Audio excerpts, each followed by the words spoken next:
నమస్తే. నేను ప్రియాంకరావు. పెద్ద దస్తగిరి మనందరికీ తెలుసు. ఈ హత్య ఏపీ రాష్ట్రంలో ఎంత కలకలం రేపింది అని, మరీ ముఖ్యంగా వైఎస్ఆర్సీపీ పార్టీలో. మరి ఎవరా పెద్ద తలకాయలు? పైగా అసలు ఏం చేస్తుంటాడు ఈ పెద్ద దస్తగిరి? ఇన్ని కోట్ల రూపాయల ఆస్తులు ఈయనకి ఎలా వచ్చాయి? ఈయన వైసీపీలో మరీ ముఖ్యంగా జగన్మోహన్ రెడ్డి గారికి అతి సన్నిహితమైన కుటుంబ సభ్యుల పేరు మీద ఆస్తులు ఎందుకు ట్రాన్స్ఫర్ చేశారు? ఎందుకు హత్యకు గురయ్యాడు? ఇప్పుడు ఇవే క్వశ్చన్స్ అందరి నోటి నుండి వస్తున్నాయి. సో దీని గురించి మనం ఈరోజు చర్చిద్దాం. మనతో పాటు సీనియర్ జర్నలిస్ట్ సిఎస్ రావు గారు ఉన్నారు, ఆయనతో మాట్లాడదాం. నమస్కారం సార్. నమస్తే. ఈ పెద్ద దస్తగిరి అసలు ఏం చేస్తుండేవారు? ఎందుకంటే ఇన్ని కోట్ల రూపాయల ఆస్తులు సాధారణంగా చిన్న చిన్న చితకా పనులు చేస్తుంటే వాళ్ళు సంపాదించలేరు. అసలు ఎవరు ఈ దస్తగిరి? ఇప్పుడు పెద్ద దస్తగిరి హత్య తర్వాత జరిగినటువంటి పరిణామాలు వీటి కనుక మనం ఒక్కసారి పరిశీలిస్తే సినిమా సీన్స్ కొన్ని ఉంటాయి. అంటే వాళ్ళే చంపేసి వాళ్ళే వెళ్ళి సానుభూతి తెలియజేస్తూ కన్నీళ్ళు పెట్టుకోవటం, ఇవన్నీ సినిమాల్లో సాధ్యం.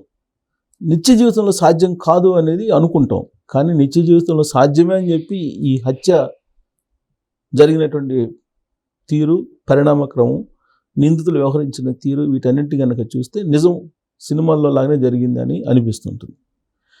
పెద్ద దస్తగిరిని హత్య చేశారు. హత్య చేసిన తర్వాత ఆ హత్య ఎందుకు జరిగింది అని అంటే, గంజాయి బ్యాచి కొట్టుకొని చచ్చారు, రౌడీ బ్యాచి వాళ్ళందరూ రౌడీలు కొట్టుకొని చచ్చారు అనేటువంటి ఒక ప్రచారాన్ని తెర మీదకి తీసుకొచ్చి ప్రభుత్వం మీద నెట్టేటువంటి ప్రయత్నం చేశారు.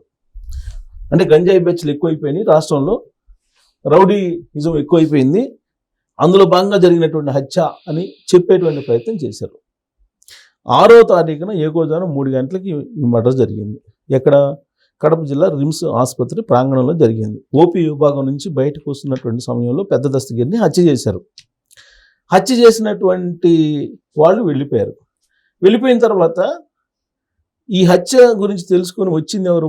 మొట్టమొదట కడప మాజీ మేయర్ సురేష్ బాబు, ఇంకొక అతను పాకాల సురేష్ అనే అతను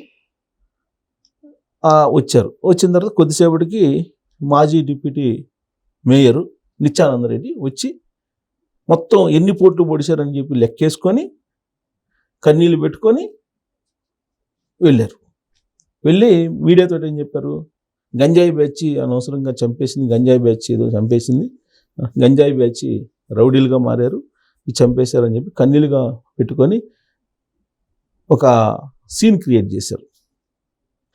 ఆ తర్వాత పోలీసులు విచారిస్తే అసలు విషయం బయటపడింది. ఈ పేరం రవి అనే అతను, రాజా అనే అతను నిందితులు. వీళ్ళిద్దరిని పోలీసులు విచారిస్తే కళ్ళు బయలుగా అమ్మేటువంటి నిజాలు చెప్పారు.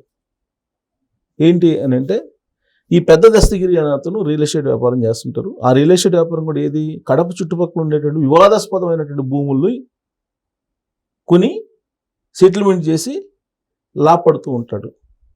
పెద్ద పెద్ద డీల్స్, మినిమం 100 కోట్ల డీల్స్ చేస్తుంటారు అని చెప్పి.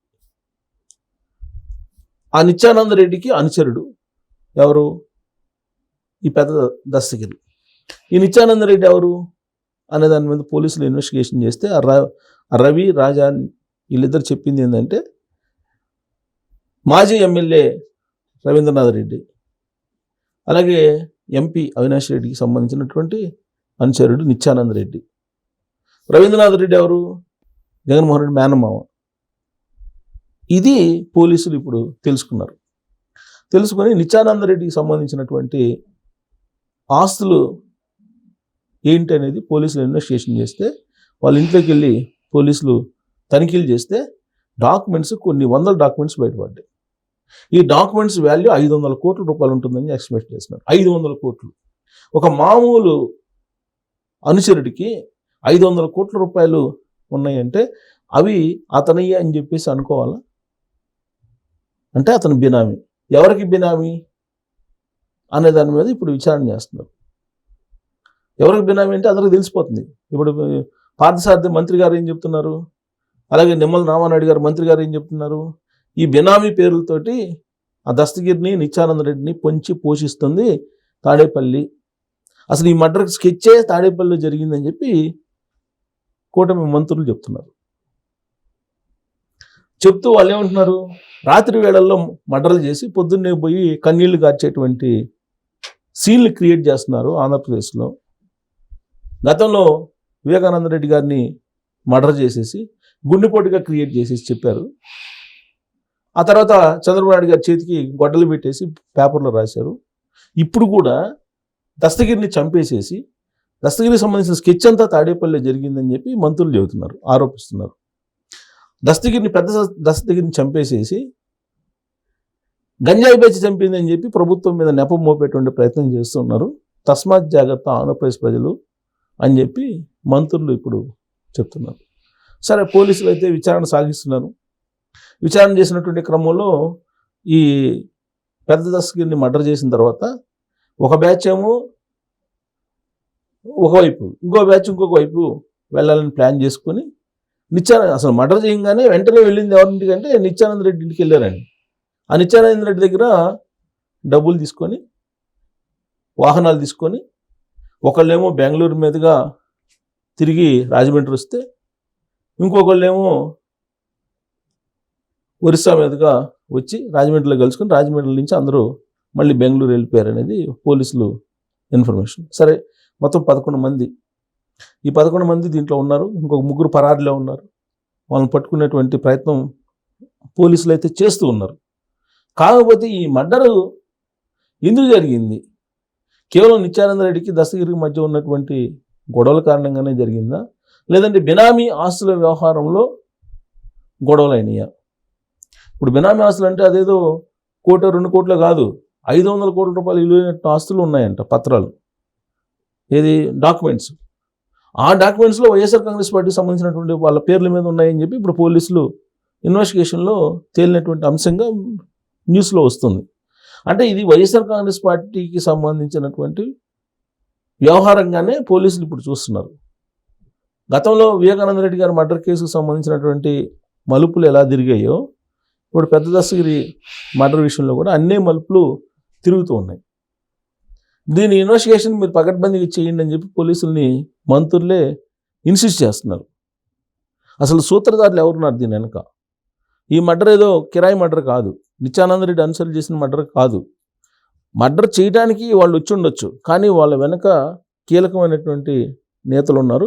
ఆ నేతలు ఎవరో బయటపడాలి అని చెప్పి ఇప్పుడు మంత్రులు డిమాండ్ చేస్తున్నారు.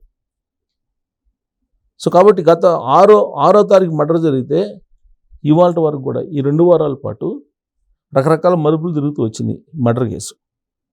ఇప్పుడు రాబోయే రోజుల్లో వివేకానంద రెడ్డి గారి మర్డర్ కేసు లాగా ఆగిపోతుందా, కొంతవరకు ఇన్వెస్టిగేషన్ జరిగి అక్కడ ఆగిపోతుందా, లేదంటే ఫైనల్ కంక్లూజన్కి వస్తారా అనేది చూడాలి. ఎందుకంటే ఇప్పుడు ఆల్రెడీ మర్డర్ చేసినటువంటి వాళ్ళు A1 రాజా రవి ఇద్దరిని A1 A2 దొరికిపోయారు. అసలు ఏం జరిగింది అనేది వాళ్ళు చెప్తున్నారు. గతంలో కూడా వివేకానంద రెడ్డి మర్డర్ కేసులో కూడా దస్తగిరి అనే అతను మొత్తం ఆయన అప్రూవర్గా మారి మొత్తం చెప్పేశాడు. కానీ కేసు ఇప్పటివరకు ఫైనల్ కాల, నిందితులకు శిక్ష పడలే ఇప్పటివరకు వివేకానంద రెడ్డి గారి మర్డర్ కేసులో. సేమ్ అలానే ఇది కూడా పెద్ద దస్తగిరి మర్డర్ కేసు కూడా ఒక స్టేజ్కి వెళ్ళి ఇన్వెస్టిగేషన్ ఆగిపోతుందేమో, తాడేపల్లి దగ్గర ఆగిపోతుందేమో అనేది తెలుగుదేశం పార్టీ వాళ్ళు, తెలుగుదేశం పార్టీ మంత్రులు అనుమానిస్తున్నారు. ఆ విధమైనటువంటి అభిప్రాయాన్ని కూడా వ్యక్తం చేస్తున్నారు. సో కాబట్టి దీన్ని మొత్తం తేల్చండి అని చెప్పి ఇప్పుడు మంత్రులే ప్రెస్ మీట్లు పెట్టి చెబుతున్నారు. రాత్రిపూట చంపడం ఏంటి, పొద్దున్నే పోయి ఓదార్చడం ఏంటి, ఈ సంస్కృతి ఏంటి అని చెప్పి ప్రశ్నిస్తున్నారు. సో ఇది ఇలాంటి మర్డర్లు జరగకుండా ఉండాలంటే ఖచ్చితంగా దీనికి సంబంధించిన ఇన్వెస్టిగేషన్ పూర్తి స్థాయిలో జరగాలి. అసలు ఎవరున్నారు బ్యాక్గ్రౌండ్లో అనేది. కొన్ని నిత్యానంద రెడ్డి కాదు కదా, నిత్యానంద రెడ్డి అనేది ఒక మామూలు లీడరు, కానీ అన్ని 100 కోట్ల రూపాయలు ఉండవు కదా. ఆ బినామీలు ఎవరు అనేది బయటకు రావాల్సి ఉందని చెప్పి ఇప్పుడు ప్రభుత్వం వైపు నుంచి మంత్రులు డిమాండ్ చేస్తున్న క్రమంలో రాబోయే రోజుల్లో ఈ కేసు వెనక ఊహించినటువంటి వ్యవహారాలు బయటపడే ఛాన్సెస్ ఉన్నాయి. Right, thank you so much sir. Thank you.